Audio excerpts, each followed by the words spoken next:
Assalamualaikum warahmatullahi wabarakatuh. Kami dari kelompok 4 ingin mempresentasikan tugas mata kuliah ekonomi manajerial dengan materi produksi jangka pendek dan jangka panjang dengan dosen pengampu Bapak Fahrudin SPD MM. Izinkan kami memperkenalkan diri. Saya Fatimah Zuhara NIM 18 sebagai moderator dan presentator pertama. Dan saya Yansi Amelia Putri NIM 45 sebagai presentator kedua. Saya Sofiatul Islamia NIM 91 sebagai presentator ketiga.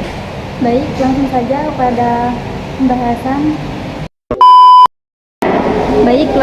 Masuk kepada pembahasan. Di sini saya akan menjelaskan tentang konsep dasar produksi dan fungsi produksi.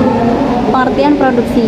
Produksi merupakan suatu kegiatan ekonomi yang bertujuan untuk mengubah berbagai input atau faktor produksi menjadi output berupa barang maupun jasa yang memiliki nilai guna tinggi. Dalam kegiatan ini, produsen itu mengombinasikan berbagai faktor produksi seperti tenaga kerja, modal, tanah, dan keahlian agar dapat menghasilkan produk yang bermanfaat bagi masyarakat. Nah, kegiatan produksi ini tidak hanya berorientasi pada menghasilkan barang, tetapi juga pada bagaimana perusahaan dapat memanfaatkan sumber daya secara efisien untuk mencapai keuntungan maksimal. Selanjutnya, faktor-faktor produksi. Dalam proses produksi terdapat beberapa faktor produksi utama yang berperan penting dalam menghasilkan output. Faktor-faktor tersebut yaitu yang pertama modal, yang kedua tenaga kerja, yang keempat tanah, dan yang terakhir keahlian. Selanjutnya, fungsi produksi, yaitu di mana fungsi produksi itu merupakan suatu hubungan teknis antara jumlah input yang digunakan dengan jumlah output yang dihasilkan. Nah, fungsi ini biasanya menunjukkan bagaimana perubahan jumlah input atau mempengaruhi output. Secara umum, fungsi produksi dapat dinyatakan sebagai Q sama dengan F dalam kurung X1, X2, X3, dan sampai Xn. Nah, dalam persamaan tersebut, Q itu menunjukkan jumlah output, sedangkan X1 hingga Xn itu menunjukkan berbagai input yang digunakan dalam proses produksi. Fungsi produksi sangat penting karena menjadi dasar dalam pengambilan keputusan produksi, terutama dalam menentukan kombinasi input yang paling efisien. Selanjutnya, produksi jangka pendek. Yaitu produksi jangka pendek itu merupakan periode di mana perusahaan tidak dapat mengubah seluruh faktor produksinya. Nah, dalam jangka ini itu terdapat setidaknya satu faktor produksi yang bersifat tetap, seperti mesin, gedung, atau lahan. Sementara faktor lainnya itu bersifat variabel, seperti tenaga kerja. Nah, keterbatasan ini menyebabkan perusahaan tidak dapat secara langsung meningkatkan kapasitas produksi dalam waktu singkat. Jadi, oleh karena itu, peningkatan output hanya dapat dilakukan dengan menambah input variabel. Selanjutnya, karakteristik produksi jangka pendek. Produksi jangka pendek memiliki karakteristik yang khas yang membedakannya dari produksi jangka panjang. Nah, salah satu ciri utama adalah adanya perbedaan antara faktor produksi tetap dan variabel. Faktor tetap itu tidak dapat diubah dalam jangka pendek, sehingga membatasi kapasitas produksi perusahaan. Nah, selain itu, fleksibilitas produksi dalam jangka pendek relatif terbatas, karena perusahaan hanya dapat menyesuaikan produksi melalui perubahan input variabel. Nah, biasanya kondisi ini itu menyebabkan perusahaan dapat mempertimbangkan secara matang jumlah input yang digunakan agar tidak terjadi efisiensi. Karakteristik lainnya adalah berlakunya hukum hasil yang semakin berkurang, yang menunjukkan bahwa penambahan input variabel secara terus-menerus akan menyebabkan penurunan tambahan output.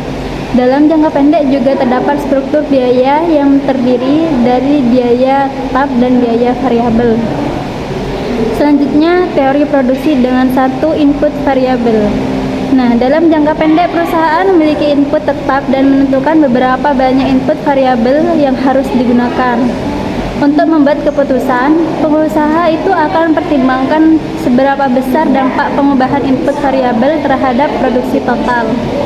Misalnya, input variabelnya itu adalah tenaga kerja dan input tetapnya adalah modal. Nah, apabila tenaga kerja yang digunakan sebanyak 0, maka produksinya juga 0. Nah, ini berarti proses produksinya tidak akan menghasilkan output apabila hanya mempergunakan satu macam input. Apabila jumlah tenaga kerjanya yang dipergunakan semakin banyak, maka outputnya meningkat. Hubungan produksi di mana tempat satu variabel dan lainnya tetap biasanya berlaku hukum bertambah hasil yang semakin berkurang, yaitu apabila faktor variabel itu ditambah terus, maka output semakin lama akan semakin menurun secara rata-rata. Kurva total, marginal, dan rata-rata di situ sudah bisa dilihat di PPT ya. Yang pertama, kurva produksi total, produksi marginal, dan produksi rata-rata. Yang kedua, produksi total, marginal, dan rata-rata. Yang dapat disimpulkan, tahap 1 itu menunjukkan tenaga kerja yang masih sedikit, apabila ditambah akan meningkatkan total produksi rata-rata, dan produksi marginal. Yang tahap kedua yaitu produksi total terus meningkat sampai produksi optimum, sedang produksi rata-rata menurun dan produksi marginal menurun sampai titik nol. Untuk yang tahap ketiga itu penambahan tenaga kerja, menurunkan total produksi dan produksi rata-rata, sedangkan produksi marginal itu negatif. Untuk produksi marginal yaitu tambahan produksi yang diakibatkan oleh pertambahan satu tenaga kerja yang digunakan. MP itu produksi marginal, DTP itu pertambahan produksi total, dan DMP itu pertambahan tenaga kerja. Selanjutnya produksi rata-rata yaitu produksi yang secara rata-rata dihasilkan oleh setiap kerja. PP itu produksi rata-rata, TP produksi total, dan L yaitu tenaga kerja. Selanjutnya teori produksi dengan dua input variabel. Jika faktor produksi yang dapat berubah adalah jumlah tenaga kerja dan jumlah modal atau saran yang digunakan, maka fungsi produksi dapat dinyatakan sebagai berikut, yaitu Q sama dengan F dalam kurung L C tutup kurung. Selanjutnya, hal produksi sama dengan teori ini akan diajukan oleh satu faktor yang diberi nama isoqui curve. Biasanya itu disebut isoquincity. Sedangkan biaya yang digunakan dalam rangka menghasilkan produk tersebut disebut biaya sama. Kurva produksi sama yaitu kurva yang menggambarkan kombinasi dua macam input untuk menghasilkan output atau produksi yang sama jumlahnya. Selanjutnya, garis ongkos sama yaitu adalah suatu kurva yang menggambarkan biaya yang dikeluarkan oleh produsen dalam rangka berproduksi dengan menggunakan beberapa faktor input tertentu. Selanjutnya, tahapan produksi jangka pendek, yaitu proses produksi dalam jangka pendek dapat dibagi menjadi 3 tahap. Tahap pertama adalah tahap increase reduce, di mana penambahan input variabel menghasilkan peningkatan output yang semakin besar. Selanjutnya saya serahkan kepada presentator kedua. Baik, di sini saya akan menjelaskan tentang produksi jangka panjang. Produksi jangka panjang yaitu merupakan satu waktu di mana seluruh input variabel maupun tetap yang digunakan perusahaan dapat diubah dalam jangka panjang. Setiap faktor produksi dapat ditambahkan jumlahnya kalau memang diperlukan. Dalam jangka panjang, perusahaan dapat melakukan penyesuaian terhadap perubahan-perubahan yang terjadi di pasar.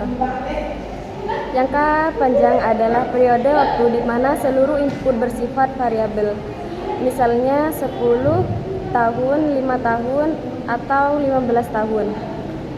Jangka panjang suatu proses produksi adalah proses produksi bersifat variabel. Dengan kata lain, dalam jangka panjang tidak ada input tetap. Garis perluasan produksi yaitu garis yang menunjukkan tingkat output yang akan dihasilkan bila harga produksi tetap tetapi tidak berubah. Jadi garis perluasan produksi menunjukkan bagaimana proporsi faktor produksi seharusnya berubah bila output atau besarnya biaya produksi berubah. Sedangkan harga dari faktor produksi itu tetap bila seorang produsen atau pengusaha dalam melakukan proses produksi untuk mencapai tujuan harus menentukan dua macam keputusan, yaitu beberapa output yang harus diproduksikan dan beberapa cara dan dalam kombinasi bagaimana faktor-faktor produksi atau input dipergunakan.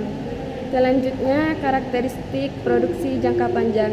Produksi jangka panjang ditandai dengan fleksibilitas yang tinggi dalam penggunaan faktor produksi. Semua input dalam diubah sehingga perusahaan dapat menentukan skala produksi yang optimal. Selain itu, tidak terdapat biaya tetap dalam jangka panjang karena semua biaya dapat disesuaikan dengan tingkat produksinya. Karakteristik ini membuat perusahaan lebih leluasa dalam mengambil keputusan strategis yang berkaitan dengan investasi dan pengembangan usaha. Baik, saya sebagai presentator ketiga akan melanjutkan tentang materi perbedaan produksi jangka pendek dan jangka panjang.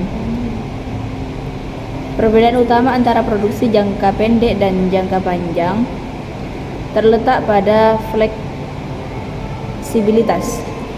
Penggunaan faktor produksi dalam jangka pendek, perusahaan menghadapi keterbatasan karena adanya faktor tetap, sedangkan dalam jangka panjang, semua faktor dapat diubah. Perbedaan ini juga mengaruhi struktur biaya, tujuan produksi, serta strategi yang digunakan oleh perusahaan dan menjalankan kegiatan produksinya. Selanjutnya, implikasi terhadap keputusan produksi, yaitu ada 3. Yang pertama, keputusan dalam jangka pendek. Dalam jangka pendek, keputusan produksi bersifat operasional seperti menentukan jumlah tenaga kerja dan bahan baku. Perusahaan harus mempertimbangkan efisiensi serta hukum diminishing return agar tidak mengalami kerugian.